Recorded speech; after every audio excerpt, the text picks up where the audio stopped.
bisa dihitung menjadi SKS yang diakui, tinggal dikit lagi, deng, S1 gitu. Misalkan kita bisa buka misalnya Politeknik Kameramen misalnya gitu, atau Politeknik Lampumen, khusus lampu gitu kan. Iya, karena memang Politeknik yang satu ini memang memungkinkan kita membuka secara spesifik. Jadi ada Politeknik nanti properti, ada Politeknik nanti Jahe Merah, ada Politeknik Duren, Bawor misalkan itu. Sah itu. Jadi bukan agriculture secara menyeluruh gitu, tapi bisa spesifik gitu. Nanti ada Politeknik Kripto. Weh, Wirda. Oxford. Yang ini alhamdulillah kita menerima SKP-an. Politeknik Pendirian Indonesia. Nanti ada nasional Asia. Bentar lagi di universitas. Amin. Insya Allah barokah buat Indonesia dan dunia. Amin. Amin. Politeknik Yusuf Mansur.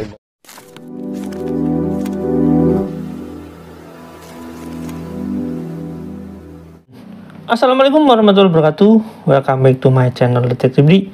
Ya teman-teman, sebelum saya ngebahas tentang Yusuf Mansur, kali ini saya mau mengucapkan selamat dulu kepada teman-teman yang sedang melaksanakan sunnah puasa Rajab. Nah teman-teman, kita beberapa waktu yang lalu ya, mungkin sekitar 2 hari yang lalu, kita mendengar Yusuf Mansur mendirikan Politeknik.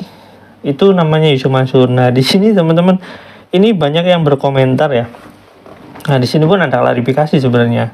Sebelum kita memperlihatkan videonya tentang bagaimana sih kapan pendaftaran itu dan mungkin kapan tepatnya ini disahkan ya, mendapat izin itu ya teman-teman.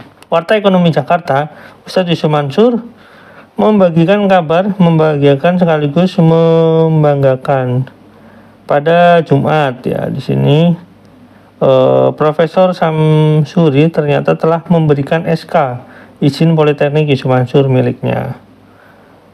Nah di sini saya nggak mau panjang lebar, kita langsung ngebahas tentang ya klarifikasinya ya di sini ya.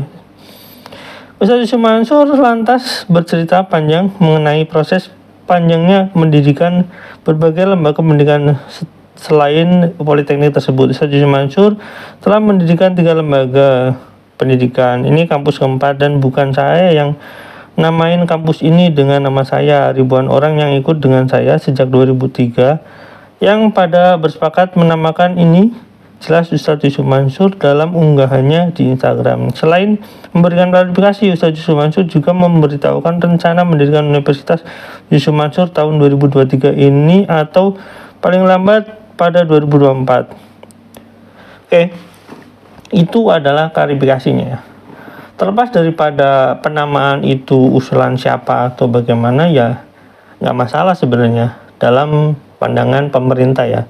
Karena pemerintah selalu memandang positif terhadap masyarakat. Ini jika kita memandang segi politik ya. Karena selama orang itu tidak bermasalah hukum dalam ketentuan hukum yang pidana dan ketentuan yang memang tepat, atau misalkan melanggar undang-undang yang memang semacam apa ya, yang tidak memperbolehkan itu nggak masalah sih sebenarnya. Oke, itu dari perspektif pemerintah. Dari perspektif hukum pun dari perspektif hukum ya, ini saya menjelaskan dari perspektif hukum karena ini adalah video pembelajaran, jadi kita harus melihat dari segi edukasinya juga. Dari perspektif hukum, Yusuf Mansur itu belum dinyatakan bersalah dalam kasus misalkan yang berhubungan dengan patungan usaha maupun batu bara. Nah, kenapa? Kalaupun misalkan Yusuf Mansur dinyatakan bersalah dalam kaitannya hukum perdata, di sini Yusuf Mansur ini tidak berkaitan langsung dengan penamaan Politeknik itu maupun nggak akan berpengaruh sebenarnya. Karena apa? Itu adalah urusan keperdataan. Jadi secara pribadinya itu nggak akan ada masalah dalam pandangan hukum. Ya, jadi teman-teman, kita kalau melihat sesuatu secara hukum ya emang seperti itu. Nah, terlepas daripada itu semua, kenapa saya katakan Yusuf Mansur itu nggak jadi masalah kalaupun misalkan itu dinyatakan bersalah di patungan usaha, dengan catatan itu adalah keperdataannya. Ya memang hukum kita seperti itu, terkecuali nanti berbeda lagi kalau misalkan ada PPATK dinyatakan bahwasanya di sana ada pencucian uang, terus misalkan di batu bara dinyatakan di sana pidana, itu beda lagi cerita. Itu karena unsurnya tindakan kejahatan ya pidana ya beda lagi ya. Nah di sini, tapi untuk penamaan itu yang sudah terjadi ya akan jadi masalah, terkecuali kalau misalkan ya ini indikasi penamaannya itu oleh Yusuf Mansur ketika Yusuf Mansur ini sedang bermasalah. Ya mungkin pemerintah akan mengkaji ulang. Saya nggak katakan itu bersalah atau mungkin ya akan mengkaji ulang karena berkaitan dengan nama baik nantinya. Nah teman-teman, saya sebenarnya nggak ada masalah dengan penamaan itu karena itu hak mereka pendidikan, lembaga pendidikan atau bagaimanapun itu adalah hak dari warga negara. Nah, di sini teman-teman, saya punya video tentang berkaitan dengan ini dan memang omongannya memang kadang-kadang lucu ya. Bukan lucu tapi ya apa ya? Ya memang ada lucunya kadang-kadang. Kayak kita lihat dulu teman-teman ya. Yuk, cekidot. Kami nggak mengenal jatuh bangun, yang kami kenal adalah bangun-bangun. Oh, iya. Iya, kami juga tidak ada kosakata suka duka, yang ada adalah suka-suka. Jadi pemakaian kosakata itu penting teman-teman. Jangan memakai kosakata yang membuat kita agak 50-50 gitu. Nggak boleh, harus full Yakin, ya? benar. Iya. Ada berapa fakultas? Ada 6 prodi sementara ini dan akan kami tingkatkan terus dengan prodi-prodi yang lain. Dan tahun ini insya Allah akan lahir juga keluarga baru di Darul Quran, namanya Politeknik Yusuf Mansur. Politeknik Yusuf Mansur ini unik karena belajarnya nanti di pabrik-pabrik. Kuliahnya itu langsung di kantor-kantor, kuliahnya langsung langsung full praktek. Insya Allah dengan izin Allah. Dan ini kampus model baru yang didorong oleh pemerintah. Dirjennya juga dirjen baru, dirjen vokasi namanya, Direktorat Jenderal Vokasi. Dan ini nanti akan menjadi jawaban bagi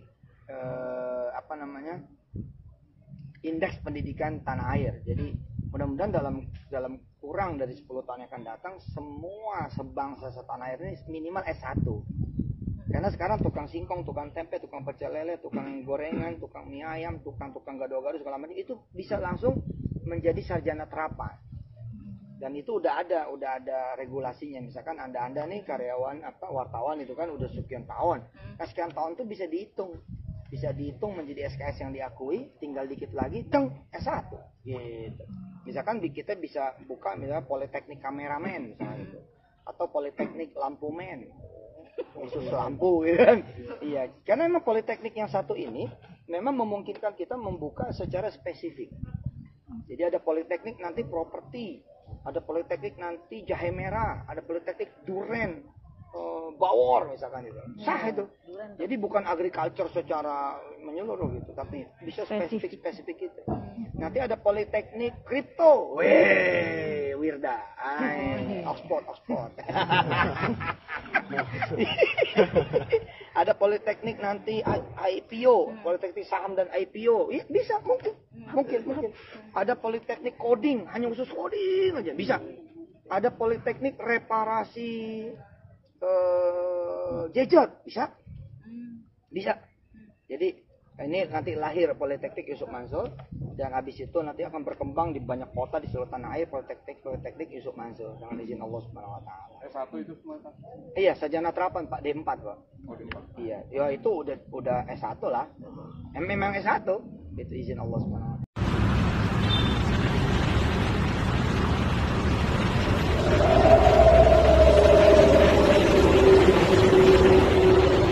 Selamat datang, Pak. Selamat datang, Pak. Kan main dah. Iya. Sallu ala Nabi. Keren bener. Boy, mau nerima SK. Gimana? Siang ini alhamdulillah kita menerima SK apa ya? Politeknik Pendirian. Indonesia. Nanti ada Yusuf Mansur Asia. Bentar lagi jadi universitas. Amin.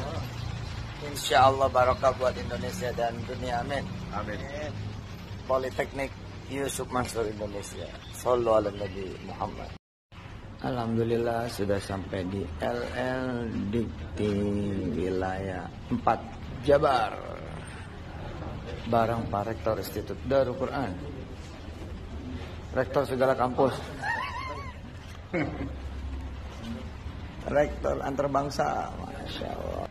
di LL2 Dikti untuk menerima SK Politeknik Yusuf Mansur. Makasih Mas Agus, thank you.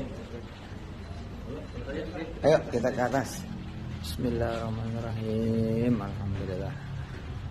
Ada 4 kampus di wilayah Darul Quran, 1 Institut Darul Quran, 2 Senek Antarbangsa, 3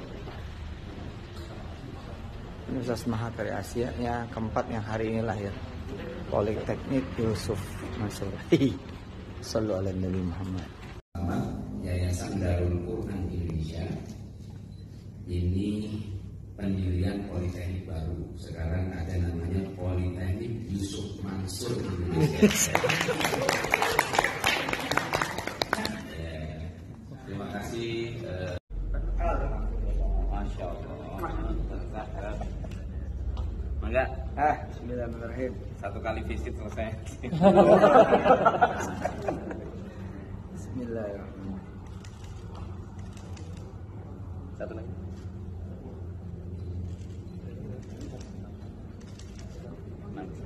Oh, ya. Biar terukir. Masya Allah, benar.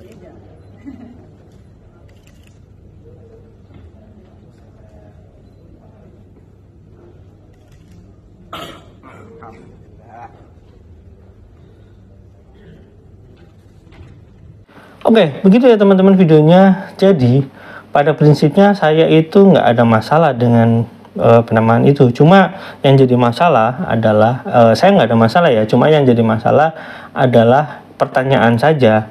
Pertanyaannya adalah kenapa Yusuf Mansur itu sebagai dalam tanda kutip ya pemilik perusahaan PT Veritas Sentosa Internasional ini, dan dia pemegang saham terbesarnya di sana, itu menangguhkan pembayaran terhadap karyawan. Itu sebenarnya agak aneh juga, dan kewajiban-kewajiban terhadap teman-teman patungan usaha yang tidak diselesaikan secara baik gitu. Kenapa?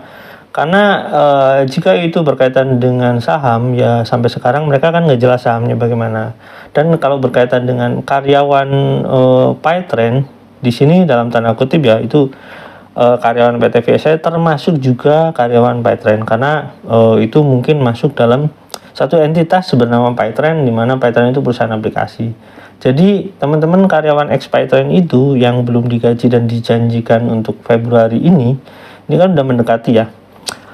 Kita akan lihat bagaimana Februari nanti apakah Yusuf Mansur itu memberikan kewajiban-kewajiban dia terhadap karyawannya. Walaupun sebenarnya begini teman-teman, secara pribadi itu berkaitan langsung tidak, karena Yusuf Mansur secara pribadi itu adalah ya orang pribadi, tapi secara korporasi Yusuf Mansur ketika di sana sebagai pemegang saham terbesar dan merupakan pendiri juga dan merupakan pemiliknya juga, itu berkewajiban secara tidak langsung terhadap perusahaan itu, yang nantinya jika perusahaan itu nanti dipilotkan, misalkan ya tidak mau bayar tetap atau bagaimana, dan dipilotkan diajukan sebagai perusahaan yang tidak mau memenuhi kewajibannya, maka nanti ketika masuk ke pengadilan hubungan industri, nanti teman-teman ini mengajukan PKPU, nanti pasti akan berkaitan dengan kelembagaan-kelembagaan Yusuf Mansur yang lain. Kenapa? Ya karena memang seperti itulah hukum di kita. Kalau misalkan itu dinyatakan pilot, pasti akan ada pertanggungjawaban dari hubungan kaitannya dengan kepemilikan Yusuf Mansur yang lain, misalkan seperti Politeknik itu sendiri gitu. Kaitannya apa? Ya nanti hukum yang mengatur itu. Kayak ini kita bahasan ini secara umum, karena kalau secara detail saya takut teman-teman ini kurang memahami persis, karena undang-undang memang kadang-kadang agak ribet ya teman-teman. Tapi setidaknya bisa memahami bahasanya keterkaitan hubungan satu industri, dalam hal ini saya katakan kenapa industri, karena Politeknik itu kalau misalkan itu didaftarkan sebagai PT, itu jelas orientasinya itu adalah uang. Jadi impact-nya adalah misalkan pendidikan itu sendiri, tapi orientasi utamanya adalah uang. Ya seperti kita ketahui bahwasanya misalkan gitu ada perusahaan-perusahaan yang fundraising seperti itu, ya impact-nya memang kegiatan sosial, tapi orientasinya uang gitu, seperti itu ya. Makanya ketika beberapa lembaga bermasalah, ya wajar aja. Oke, sampai di sini ya teman-teman. Mudah-mudahan teman-teman bisa memahami bahwasanya ini adalah edukasi. Jadi teman-teman nggak sebaiknya berpikir lebih positif tentang hukum. Oke, sampai di sini ya teman-teman. Jangan lupa like, subscribe, dan komen. Jangan lupa juga share. Wassalamualaikum warahmatullahi wabarakatuh. Bye.